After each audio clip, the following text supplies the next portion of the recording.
Hello students, good morning.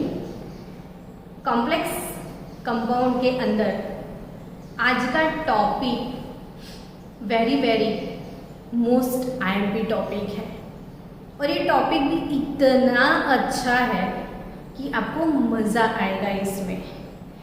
Topic कौन सा है भाई? Colour in coordination compound. Actually मेरे पास अभी जो वाइट बोर्ड है उसके साथ ब्लैक कलर ओनली, मतलब वाइट और ब्लैक कलर, सिर्फ दो कलर मेरे पास है और मुझे आपको यहाँ पे पढ़ाना पड़ रहा है कलर इन कोऑर्डिनेशन कंपाउंड। और जितने भी कोऑर्डिनेशन कंपाउंड है उसके कलर्स आप देखो तो वाव, सो नाइस कलर, ऐसा आपको फीलिंग आ जाए। मैं आज आपको डिफरेंट कलरफुल कंपाउंड के वीडियो या फिर थोड़े फोटोग्राफ्स भेजूंगी, लेकिन दुनिया जो कि इतनी कलरफुल है तो वो कलर्स हमको क्यों दिखते हैं? सबसे पहला क्वेश्चन मेरा क्या है कि इतने कलरफुल दुनिया में कलर्स क्यों दिखते हैं? तो कलर की बात की जाए तो सबसे पहले हमको ये चीज़ें क्यों दिखती है वो समझना है। जैसे मेरे पास ये कोई ऑब्जेक्ट है, चलो ये बुक है मेरे पास, ठीक है। अब ये बुक मुझे क्यों दिखता है? तो कि बुक के ऊपर वाइट लाइट अप्लाई होगा, ऐसे बुक के ऊपर वाइट लाइट अप्लाई हुआ, लाइट यहाँ से रिफ्लेक्ट करेगा और वो रिफ्लेक्टेड लाइट मेरी आईज में जाएगा। जब कोई ऑब्जेक्ट है वो ऑब्जेक्ट के ऊपर जब वाइट लाइट अप्लाई होता है, ऑब्जेक्ट के ऊपर जब वाइट लाइट जो है वो अप्लाई होता है तो यहाँ पे क्या होता है?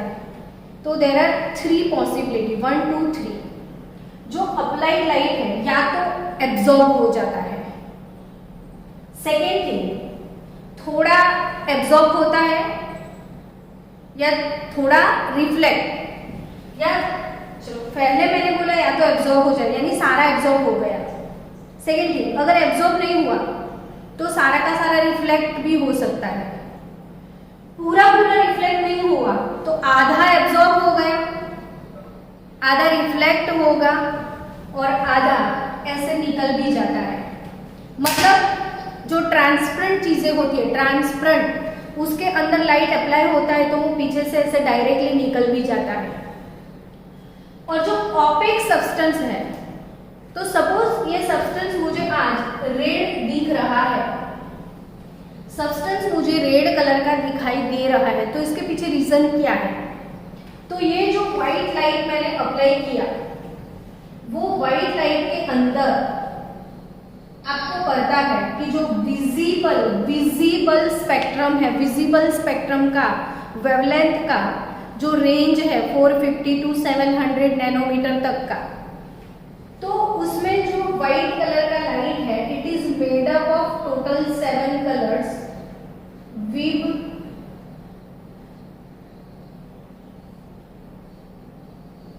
योर।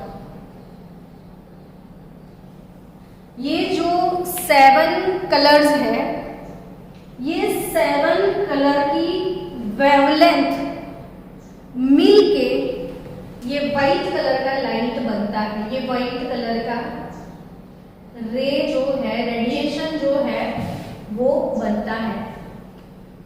अब आपको पता है कि जैसे वो प्रिज्म है उसके ऊपर आप व्हाइट लाइट को अप्लाई करोगे तो प्रिज्म के अंदर होता क्या है? मीडियम चेंज हो गया। ये एयर मीडियम था, ये डार्क मीडियम हो गया, ठीक हो गया। तो ये वाले मीडियम में सारे कलर्स जो है उनकी स्पीड चेंज हो जाती है और वो डिफरेंट वेवलेंथ में स्पीड हो जाता है। सबको पता है ना ये चीज?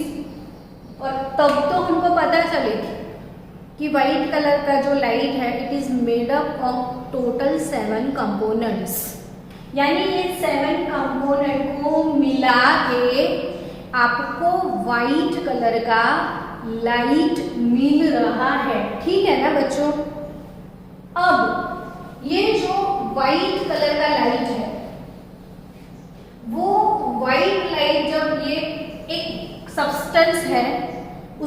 अप्लाई होता है तो ये वाला जो सब्सटेंस है उसमें से थोड़े बहुत कलर अगर वो एब्जॉर्ब करता है, लेकिन उसने नहीं एब्जॉर्ब किया रेड कलर, समझो इनमें से सब कलर उसने एब्जॉर्ब कर लिए, कौन सा एब्जॉर्ब नहीं किया? Red colour.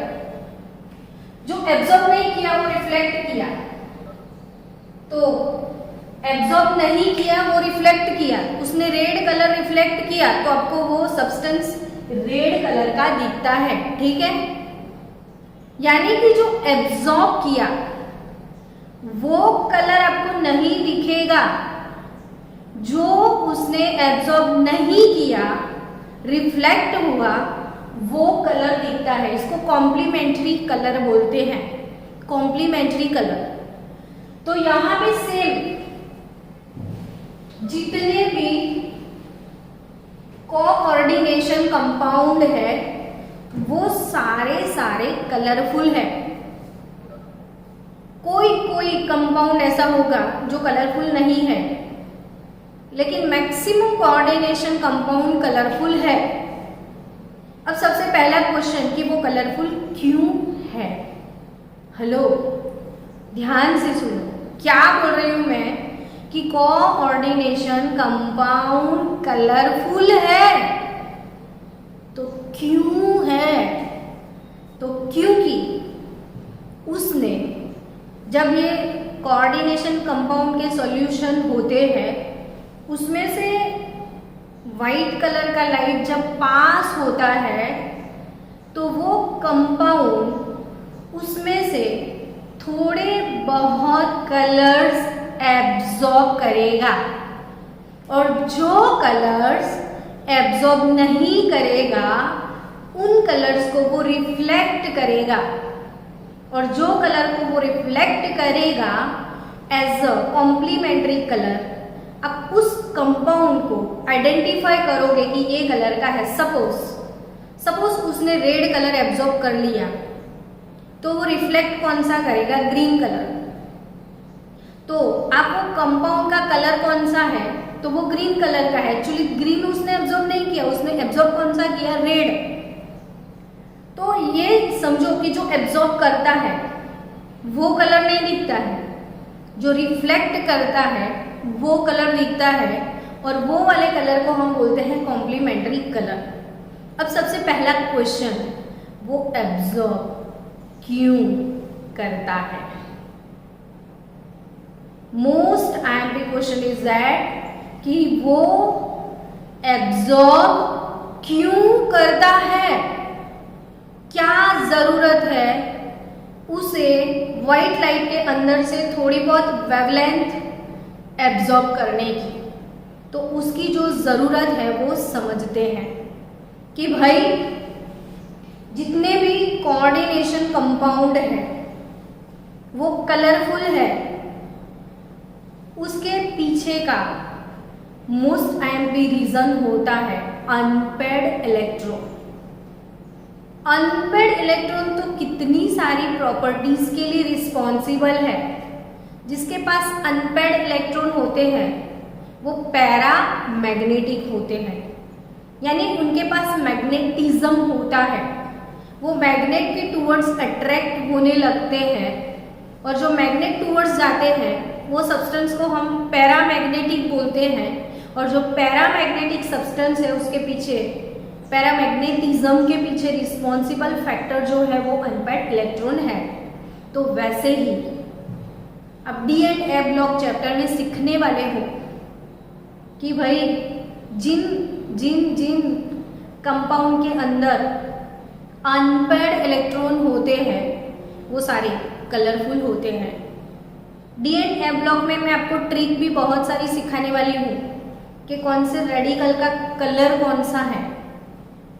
जैसे आप लैब में जाओ और जितने भी इनऑर्गेनिक कंपाउंड है पेपर पे ले लो सबके सैंपल, और you will see very very nice colours. Each and every organic compound के पास बहुत बहुत अच्छा कलर है, और वो कलर अच्छा इतना मस्त होने की वजह जो है, बेसिक रीजन जो है वो है अनपेयर्ड इलेक्ट्रॉन। क्वेश्चन इसके रिगार्डिंग बहुत सारे आपको एमसीक्यूज में पूछते हैं। जैसे एक बार पूछ लिया था कि what is the colour of zinc sulphate compound, तो स्टूडेंट्स ऐसा बोलने लगे कि हमको कैसे पता चलेगा कि इसका कलर क्या है, क्या हमको पूरे ऑर्गेनिक केमिस्ट्री में या इनऑर्गेनिक में जितने भी कंपाउंड है क्या इसका कलर भी याद करना पड़ेगा? तो नहीं भाई, आपको याद करने की कोई ज़रूरत नहीं है। आपको सिर्फ थोड़े बहुत रेडिकल्स के कलर याद करने हैं, जो कि मैं सिखाने वाली हूँ D&F ब्लॉक में। लेकिन यहाँ पे जिंक सल्फेट का अगर कोई आपको कलर पूछे तो जिंक सल्फेट का फॉर्मूला लिख दो पहले कि भाई ZnSO4। अब जिंक सल्फेट में जो जिंक है उसका ऑक्सीडेशन नंबर होता है +2। जिंक का ऑक्सीडेशन नंबर क्या है? +2 है। तो यहाँ पे जो जिंक है उसकी configuration argon 3d10 4s2। Zinc का कॉन्फ़िगरेशन है आर्गन 3d10 4s2 और जिंक +2, तो 4s के 2 इलेक्ट्रॉन लूज करेगा, तो इसकी कॉन्फ़िगरेशन है D10। अब D10 कॉन्फ़िगरेशन की मैं बात करूं, D10 कॉन्फ़िगरेशन की मैं बात करूं तो D10 यानी कि जो 10 इलेक्ट्रॉन है वो सारे के सारे पैर्ड इलेक्ट्रॉन है। यहाँ पे वो 10 इलेक्ट्रॉन पैरिंग में है, कोई अनपैर्ड इलेक्ट्रॉन नहीं है। तो जिसके पास अनपैर्ड इलेक्ट्रॉन ही नहीं है उसके पास कलर कहाँ से होगा? तो Zn+2 कलरलेस सब्सटेंस है। कैसा सब्सटेंस है Zn+2? जिंक सल्फेट का कलर कोई पूछे तो इसमें जो मेटल आयन है उसका ऑक्सीडेशन स्टेट निकाल दो। ऑक्सीडेशन स्टेट निकालने के बाद अनपेड इलेक्ट्रॉन निकाल दो। अनपेड इलेक्ट्रॉन होंगे तो वो कलरफुल होगा, अनपेड इलेक्ट्रॉन नहीं होंगे तो वो कलरलेस होता है। यानी जिंक सल्फेट का कलर वाइट होगा, कलरलेस यानी वाइट कलर का सब्सटेंस वो दिखेगा। अभी कॉपर सल्फेट की बात की जाए तो जो कॉपर सल्फेट में उसमें कॉपर +2 है। अब जो कॉपर +2 है तो जनरली कॉपर के जो कंपाउंड होंगे कॉपर +2 वाले, तो वो Cu+2 जो है इसके अंदर अनपेड इलेक्ट्रॉन होंगे और जिनके अंदर अनपेड इलेक्ट्रॉन होंगे वो कलरफुल होते हैं। तो यहाँ पे आज हमको इनऑर्गेनिक के कलर हम D&F में सीखेंगे, लेकिन कोऑर्डिनेशन कंपाउंड के कलर की वजह क्या है वो देखना है। तो यहाँ पे एक एग्जाम्पल लेते हैं TiH2O6 +3। I think text book में ऐसा ही कोई कंपाउंड है TiH2O6 +3। Hexa aquo, hexa aqua titanium 3, hexa aqua titanium 3 ion. अब ये वाला आयन जो है वो कलरफुल क्यों है वो समझना है, ठीक है। तो यहाँ पे टिटानियम का कॉन्फ़िगरेशन लिख दो आप, Z = 24, शक्ति 22, तो आर्गन 3d2 4s2। टिटानियम का कॉन्फ़िगरेशन क्या होगा स्टूडेंट? तो आर्गन 3d2 4s2। अब आर्गन 3d2 4s2, लेकिन इसमें इसका ऑक्सीडेशन स्टेट निकल रहा है +3, यानी कि उसको 3 इलेक्ट्रॉन लूज करने हैं। तो वो कहाँ से लूज करेगा? तो 4s के 2 चले जाएंगे और D का 1, तो कॉन्फ़िगरेशन विल बी 3d1। तो टिटेनियम +3 का कॉन्फ़िगरेशन क्या होगा? 3d1 होगा। अब 3d1, लेकिन यहाँ पे ये 6 कोऑर्डिनेशन नंबर आपको दिख रहा है, यानी इसका जो शेप है वो ऑक्टाहेड्रल शेप होगा। अब ऑक्टाहेड्रल शेप इसका है तो यहाँ पे क्रिस्टल फील्ड स्प्लिटिंग आपको देखना पड़ेगा। So there are 5 degenerate orbital, but in octahedral field Eg ऊपर चले जाएंगे और T2G नीचे आ जाएंगे और T2G में एक इलेक्ट्रॉन होगा। तो यहाँ पे टिटेनियम की मैं बात करूं तो इसका जो कॉन्फ़िगरेशन है वो T2G1, कॉन्फ़िगरेशन क्या है T2G1 Eg0। तो टिटेनियम +3 का कॉन्फ़िगरेशन क्या बनेगा T2G1 Eg0। अब ये क्या है बच्चों, लोअर एनर्जी d ऑर्बिटल और ये वाला है हायर एनर्जी d ऑर्बिटल। अब जब व्हाइट कलर का लाइट इस पे आप अप्लाई करोगे, व्हाइट लाइट है ये, व्हाइट लाइट ये कंपाउंड के ऊपर अप्लाई होगा तो आपको पता है कि लाइट का जो रेडिएशन है ये होता है इलेक्ट्रोमैग्नेटिक वेव होता है।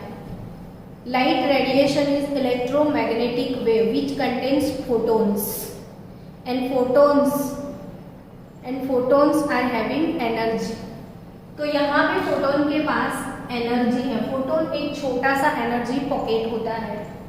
तो ये व्हाइट कलर का लाइट जब अप्लाई होगा तो electron lower energy orbit D वाला इलेक्ट्रॉन ये फोटोन के अंदर से ये फोटोन का थोड़े बहुत कलर वो एब्जॉर्ब करेगा, थोड़े बहुत कलर वो एब्जॉर्ब करेगा। क्यों? जंप मारने के लिए। तो वो जंप मार के कहाँ जाएगा?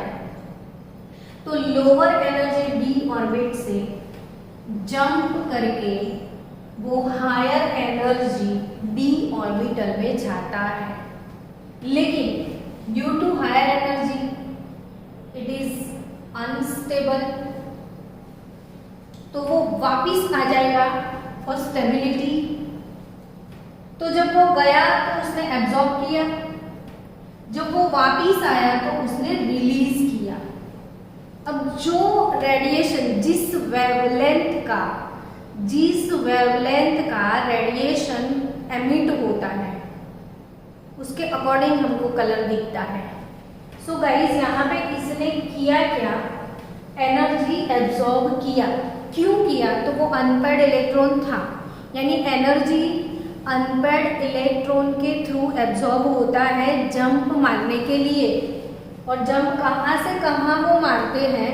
तो लोअर एनर्जी वाली डी ऑर्बिटल से हायर एनर्जी वाली डी ऑर्बिटल में, जिसको हमको बोलना है डी ट्रांजिशन। हम क्या बोलेंगे इसको? D transition. तो डी ट्रांजिशन का मतलब होता है कि लोअर एनर्जी डी ऑर्बिटल से इलेक्ट्रॉन जंप मार के हायर एनर्जी डी ऑर्बिटल में मूव ऑन होता है। लोअर एनर्जी डी ऑर्बिटल से इलेक्ट्रॉन जंप मार के हायर एनर्जी डी ऑर्बिटल में मूव ऑन होता है। तो इसको बोलते हैं डी ट्रांजिशन। तो जितने भी कोऑर्डिनेशन कंपाउंड है उसमें कलर दिखने का रीजन जो है वो है डी ट्रांजिशन। अब दूसरी चीज कि डी ट्रांजिशन तो हुआ, लेकिन सोचो कि लिगेंड स्ट्रॉन्ग होगा। मैंने पढ़ाया है कि ये जो Eg और T2G के बीच में जो एनर्जी गैप है, एनर्जी गैप जिसको बोलते हैं हम delta O, crystal field splitting energy delta O. तो ये कब ज्यादा होती है? तो लिगेंड स्ट्रॉन्ग होता है। लिगेंड जितना स्ट्रॉन्ग होगा उतना स्प्लिटिंग ज्यादा होगा। अब स्प्लिटिंग ऐसे ज्यादा है तो यहां से यहां तक जाने के लिए उसको एक्सेस एनर्जी एब्जॉर्ब करना पड़ेगा। एक्सेस एनर्जी, ज्यादा स्प्लिटिंग, ज्यादा एनर्जी एब्सॉर्प्शन। यानी लिगेंड जितना स्ट्रॉन्ग होगा, लिगेंड जितना स्ट्रॉन्ग होगा उतनी ज्यादा एनर्जी वाले वेवलेंथ हम एब्जॉर्ब करेंगे। अब आपको पता है कि एनर्जी की मैं बात करूं तो energy E is equal to hc/λ, यानी बच्चों एनर्जी और वेवलेंथ वो इनवर्स रिलेशन में होते हैं, यानी एनर्जी बहुत ज्यादा एब्जॉर्ब कर ली तो वेवलेंथ डिक्रीज हो जाएगी, और अगर वेवलेंथ डिक्रीज हो जाती है तो आप ऊपर की तरफ जाओगे, ऊपर की तरफ वाले कलर आपको मिलेंगे। समझ रहे हो? हाई रे, आपको याद रखना है हाई रे, मैं याद रखती हूँ मेरे लिए। हाई रे यानी हाईएस्ट वेवलेंथ जो है, हाईएस्ट वेवलेंथ रेड का है। हाई रे, हाई रे यानी हाईएस्ट वेवलेंथ रेड का है। तो मिनिमम एनर्जी जो है वो रेड एब्जॉर्ब करेगा, यानी वीक लिगेंड होगा तो वो नीचे की तरफ के कलर आएंगे, स्ट्रॉन्ग लिगेंड होगा तो वो ऊपर की तरफ के कलर आते हैं। अब जो कलर दिखने की बात है वो कॉम्प्लीमेंट्री कलर। आई थिंक ये समझ में आ गया बच्चों अब कि भाई लिगेंड ना होता तो कलर ना होता। क्यों? तो कि भाई लिगेंड नहीं होता तो ये क्रिस्टल फील्ड स्प्लिटिंग ना होता। Eg और T2G में जो स्प्लिटिंग होता है उसकी वजह है लिगेंड।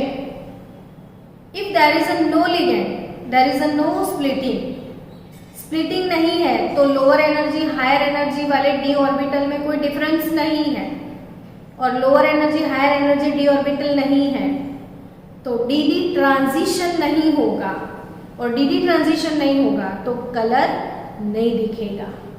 अब इसका एक बहुत अच्छा एग्जाम्पल है, और इतना ऑसम एग्जाम्पल है कि आप सोच भी नहीं सकते कि भाई कॉपर सल्फेट की मैं बात करूं तो generally what is copper sulphate. तो कॉपर सल्फेट के साथ ऑलवेज ऐसे 5H2O लिखते हैं, और ये 5 मॉलिक्यूल ऑफ H2O है वो nothing but water of crystallization. इनको क्या बोलते हैं हम बच्चों? Water of crystallisation.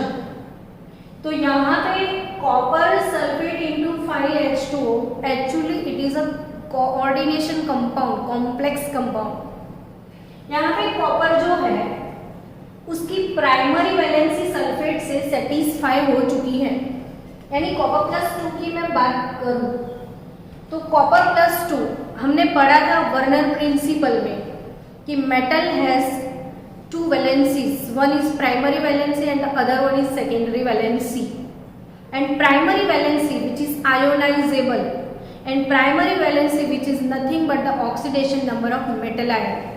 यानी यहाँ पे कॉपर का प्राइमरी वैलेंसी होते हुए भी वो वाटर के साथ सेकेंडरी वैलेंसी डेवलप करता है। So it is actually a compound of CuH2O4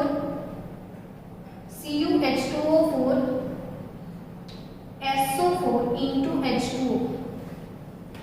This compound we can write just like this, copper sulphate, इसमें 4 एक्वा मॉलिक्यूल ये ब्रैकेट में सेकेंडरी वैलेंसी में है, और बाहर एक H2O मॉलिक्यूल है, सल्फेट है, इन दोनों के बीच में हाइड्रोजन बॉन्डिंग भी है, हाइड्रोजन बॉन्डिंग भी है। बट ये अलग बात है, अभी हमको ये फोकस करना है कि due to this aqua ligand copper के जो डी ऑर्बिटल्स हैं उनमें स्प्लिटिंग हो जाता है, और स्प्लिटिंग होने की वजह से लोअर एनर्जी ऑर्बिट से इलेक्ट्रॉन मूव ऑन होके हायर एनर्जी ऑर्बिट में, यानी कि यहाँ पे डी ट्रांजिशन होने लगता है, और डी ट्रांजिशन होने लगता है। इसकी वजह से ये पूरा कंपाउंड, इसका सॉल्यूशन जो है वो ब्लू कलर का दिखता है। अब इसको प्रूव कैसे किया जाए? तो इसको प्रूव कैसे करेंगे? कॉपर सल्फेट, अगर आप लैब में गए तो कॉपर सल्फेट का आपने कंपाउंड लिया, सुपर ब्लू कलर का कंपाउंड दिखेगा प्लीज में कॉपर सल्फेट હતું ને છે બંધ कर दो। Okay, copper sulphate into 5H2 extra ordinary वो ब्लू कलर का कंपाउंड है, एक्स्ट्रा ऑर्डिनरी ब्लू कलर का। अब वो कॉपर सल्फेट के कंपाउंड को आप तवे पे डाल दो और थोड़ा सेक दो।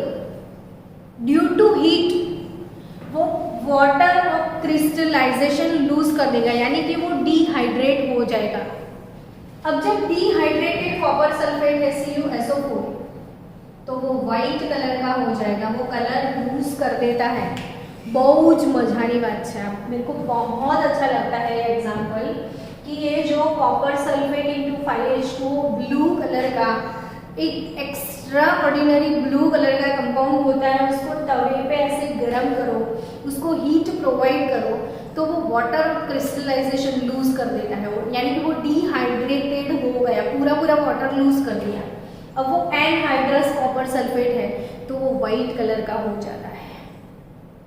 अब आपको प्रूव करना है कि कलर लिगेंड की वजह से ही दिखते हैं, तो वाइट कॉपर सल्फेट हाथ में लो, फिर ग्लास ऑफ वाटर लो, तो वो वाइट कॉपर सल्फेट को अब ग्लास ऑफ वाटर में डालोगे, फिर से वो ब्लू सॉल्यूशन बना देगा। यानी जो एनहाइड्रस था उसको आपने पानी में डाला तो due to aqua, due to water ligand फिर से उसमें स्प्लिटिंग हो जाएगा, और स्प्लिटिंग होने की वजह से वो वापस से ब्लू सॉल्यूशन बना लेगा। यानी कॉपर सल्फेट का ये जो सुंदर कलर है उसके पीछे रिस्पॉन्सिबल फैक्टर है लिगेंड। यानी लिगेंड नहीं होता तो स्प्लिटिंग नहीं होता, और स्प्लिटिंग नहीं होता तो कलर नहीं होता। तो अब आपकी टेक्स्ट बुक में कॉम्प्लीमेंट्री कलर्स दिए गए हैं टेबल में कि जैसे एब्जॉर्ब्ड कलर जो है येलो कलर का है, तो उसने कंपाउंड ने अगर येलो कलर एब्जॉर्ब किया तो वो रिफ्लेक्शन आपको वायोलेट कलर का दिखेगा। वो एब्जॉर्ब करता है येलो कलर, तो उसके रिफ्लेक्शन में जो बाकी के कलर हैं वो होंगे, और वो बाकी के कलर मिलके आपको कौन से कलर का कंपाउंड दिखेगा, वायोलेट कलर का। यानी येलो एब्जॉर्ब होता है तो वायोलेट कलर आपको दिखता है कॉम्प्लीमेंट्री कलर। तो टेक्स्ट बुक में पूरा टेबल दिया है कि एब्जॉर्ब्ड कलर ऑफ लाइट और ऑब्जर्व्ड कलर ऑफ लाइट। तो सारे स्टूडेंट मुझसे पूछते कि मैडम इतना लंबा टेबल कैसे लर्न होगा, हमको कैसे याद रहेगा कि ये कलर एब्जॉर्ब होता है तो ये कलर रिफ्लेक्ट होता है। तो इसके लिए भी एक ट्रिक मैंने बनाया हुआ है, वो ट्रिक आप फॉलो करोगे तो अच्छे से आपको कलर वैगन आपको प्रिपेयर करना है और कुछ नहीं। देखो कलर वैगन यानी आप सिंपल सा ऐसे सर्कल बना लो, सर्कल बनाने के बाद इसको ऐसे क्रॉस कर लो, कुछ नहीं किया मैंने। देखो फिर से एक सर्कल बनाना है आपको, फिर एक स्ट्रेट लाइन बना, फिर उसको क्रॉस लगाना है ना, ऐसे लाइन बना के क्रॉस डालना है और कुछ नहीं करना है आपको। और लिख दो वायोलेट VI, यहां से VI दोनों साथ में लिख देना, VI साथ में लिख दो। फिर विब ग्योर, कितना मस्त सिंपल सा ट्रिक है, एक सिंपल सा ट्रिक है। ट्रिक समझो आप कि मैंने क्या किया, एक सर्कल बना दिया, सर्कल बनाने के बाद जस्ट उसको कट करना है और कुछ नहीं करना है और लिख देना है विब्यो, ठीक है। अब इसका मतलब क्या है बच्चों कि अगर कॉम्प्लेक्स, अब आप टेक्स्ट बुक में देखना, कॉम्प्लेक्स अगर रेड कलर एब्जॉर्ब करता है तो बाहर कौन सा दिखेगा, वो ग्रीन कलर का। कंपेयर करो टेक्स्ट बुक के साथ कि अगर उसने रेड एब्जॉर्ब किया तो ब्लूइश ग्रीन ये वाला जोन दिखेगा, थोड़ा थोड़ा मैशअप। आपको पता है कि वो कंटिन्यूअस स्पेक्ट्रम है, हमारा जो विजिबल स्पेक्ट्रम है वो कंटिन्यूअस है, हर एक कलर एक दूसरे में मैच। रेनबो आप देखोगे तो एक दूसरे के अंदर मैच होते हुए कलर है, बीच में जगह नहीं होती है। तो blue green, blue green, red absorb होगा कॉम्प्लीमेंट्री कलर कौन सा होगा? ब्लू ग्रीन होगा। फिर टेक्स्ट बुक में लिखा है ब्लूइश ग्रीन एब्जॉर्ब हुआ, तो but obvious blue green absorb हुआ तो रेड दिखेगा। आया समझ में? ऑरेंज, ऑरेंज कहीं एब्जॉर्ब किया उसने, अल्ट्रा वायोलेट तो light yellow, ultra violet, violet absorb किया तो येलो दिखेगा, येलो एब्जॉर्ब किया तो वो वायोलेट दिखेगा। अगर उसने ब्लू एब्जॉर्ब किया तो वो ऑरेंज दिखेगा। आया समझ में? तो यहाँ पे ब्लू, ब्लू तो ये येलोइश ऑरेंज, देखो yellowish orange, yellow orange blue के सामने है तो येलोइश ऑरेंज कलर आपको दिखेगा। कब? जब ब्लू एब्जॉर्ब करता है। तो ये कलर वैगन समझ में आया स्टूडेंट? बहुत इजी सी बात है। कलर वैगन आपको याद रखना है कि भाई क्या करना है, तो सिंपल सा आप ये सर्कल बना दो, ऐसे क्रॉस डाल दो, विप ग्योर लिखना है, खाली विप ग्योर, वी आई, फिर बी जी वाई ओ आर, समझो। Violet colour, ultra violet absorb होगा तो येलो कलर दिखेगा, येलोइश ऑरेंज एब्जॉर्ब होगा तो ब्लू दिखेगा, रेड एब्जॉर्ब होगा तो ब्लूइश ग्रीन दिखेगा। तो ये जो कॉम्प्लीमेंट्री कलर है वो एग्जाम में बैठे बैठे आप डिसाइड कर सकते हो। अब एक दो इंटरेस्टिंग बातें कि कॉपर सल्फेट या टिटेनियम H2O6 TiH2O6+3 ये वाला कंपाउंड जो है वो पर्पल कलर का यानी वायोलेट कलर का कॉम्प्लेक्स है, ठीक है? पर्पल वायोलेट कलर का कॉम्प्लेक्स है। ये बोर्ड की एग्जाम में 2 साल पहले पूछा था कि TiH2O6 और यहाँ पे +3 हटा के Cl3 लिख दिया था। तो ये वाले कंपाउंड का कलर कौन सा है? तो ये पर्पल और वायोलेट कलर का कंपाउंड है। तो अब ये जो पर्पल वायोलेट कलर का कंपाउंड है उसको गर्म किया जाए, गर्म कर दिया गया तो टिटेनियम फ्री हो गया और H2O6 ऑफ H2O रिमूव हो गए, यानी वो डिहाइड्रेट हो गया। तो ये पर्पल कलर का कंपाउंड कलरलेस हो जाएगा। क्यों? आंसर, क्यों कलरलेस हो गया भाई?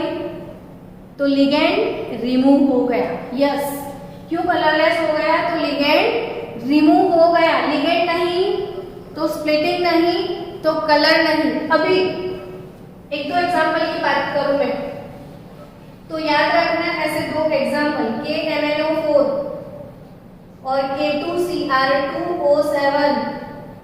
इसमें Mn का ऑक्सीडेशन स्टेट है +6 और क्रोमियम का ऑक्सीडेशन स्टेट Mn का 7 क्रोमियम का 6।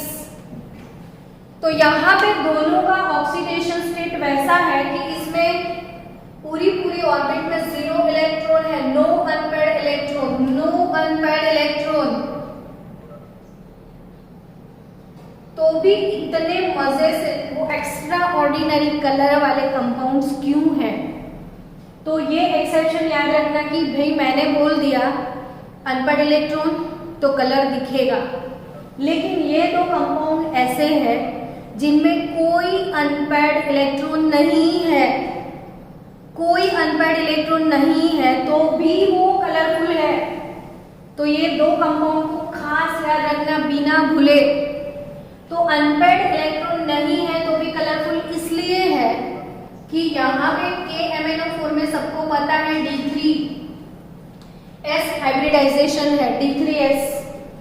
कौन सा हाइब्रिडाइजेशन? D3S। और इसमें T2G ऊपर होते हैं ऐसे, EG ऐसे नीचे होंगे, पूरे खाली होंगे। भले वो खाली है लेकिन इसमें इलेक्ट्रॉन आने वाले हैं किसके? तो वीक ऑक्सो लिगेंड के इलेक्ट्रॉन इसमें आने वाले हैं। वीक ऑक्सो, इसके खुद के पास इलेक्ट्रॉन नहीं है लेकिन ऑक्सीजन तो अपने इलेक्ट्रॉन पेयर लेके आया था। तो यहाँ पे वीक ऑक्सो लिगेंड के जो इलेक्ट्रॉन है उसकी वजह से होता है डी डी ट्रांजिशन। क्या होता है बच्चों? D d transition. किसकी वजह से? तो वीक ऑक्सो लिगेंड की वजह से होता है d d transition. So that due to d d transition, इन दोनों कंपाउंड में due to d d transition of weak oxo ligand, ये दोनों कंपाउंड में अनपेयर्ड इलेक्ट्रॉन नहीं है तो भी वो कलरलेस है। और एक एक्सेप्शन लास्ट।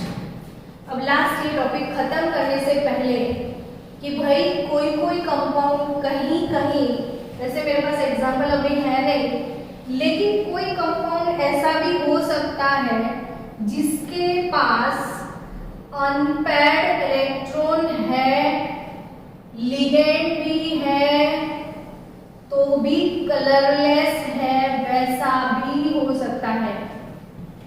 केमिस्ट्री में एक्सेप्शन नहीं होगा तो केमिस्ट्री नहीं होगा कि भाई उसके पास अनपेयर्ड इलेक्ट्रॉन भी है, लिगेंड भी है, तो भी कलरलेस दिखे, वैसा भी हो सकता है। तो वैसा तब होगा कि इसमें जो स्प्लिटिंग है वो स्प्लिटिंग एनर्जी बहुत ज़्यादा हो जाती है कहीं, और ओवर हो जाएगी, स्प्लिटिंग एनर्जी ओवर हो जाती है, तो उसने जो वेवलेंथ एब्जॉर्ब किए होते हैं वो विजिबल स्पेक्ट्रम से नहीं होंगे। हमारी विजिबल स्पेक्ट्रम की वेवलेंथ की रेंज है ऑलमोस्ट, आप 400 से शुरू करोगे तो वो 500 तक है, 400 से 700 तक है। 400 to 700 नैनोमीटर वेवलेंथ जो है वो विजिबल स्पेक्ट्रम का है। और यहाँ पे इसके पास लिगेंड है, कलर है, ठीक है, उसने डी डी ट्रांजिशन भी किया होगा, लेकिन जो वेवलेंथ एब्जॉर्ब किया होगा वो अबाउट 700 हो सकता है, और वो विजिबल स्पेक्ट्रम के बाहर चला जाता है तो हम वो कलर देख नहीं पाते हैं। तो यहाँ पे एक दो एक्सेप्शन, जितने भी एक्सेप्शन थे उसके साथ मैंने ये कलर वाला टॉपिक कंप्लीट किया है, और आपकी टेक्स्ट बुक में एक बहुत अच्छा सा एग्जाम्पल दिया है निकल H2O6+3 का। और निकल H2O6+3 में वो धीरे धीरे लिगेंड रेशियो बदलते हैं, यानी निकल के H2O6 में H2O रिमूव करके EN इथेन 1,2 डाइएमाइन वो इनपुट किए जाते हैं।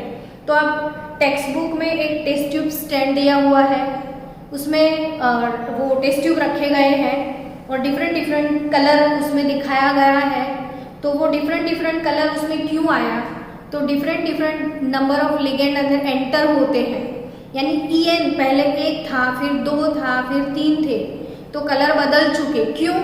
1 EN तो कम स्प्लिटिंग, 2 EN ज़्यादा स्प्लिटिंग, 3 EN तो और भी ज़्यादा स्प्लिटिंग। इसकी वजह से स्प्लिटिंग एनर्जी बढ़ता है तो एब्जॉर्प्शन डिफरेंट हो जाता है और कलर भी बदल जाता है। और ये वाले एग्जाम्पल से अल्टीमेटली यही प्रूव होता है कि कलर आने का रीज़न स्प्लिटिंग है। स्प्लिटिंग में डी डी ट्रांजिशन होता है और उसकी वजह से कलर दिखते हैं। तो मिलते हैं नेक्स्ट लेक्चर में।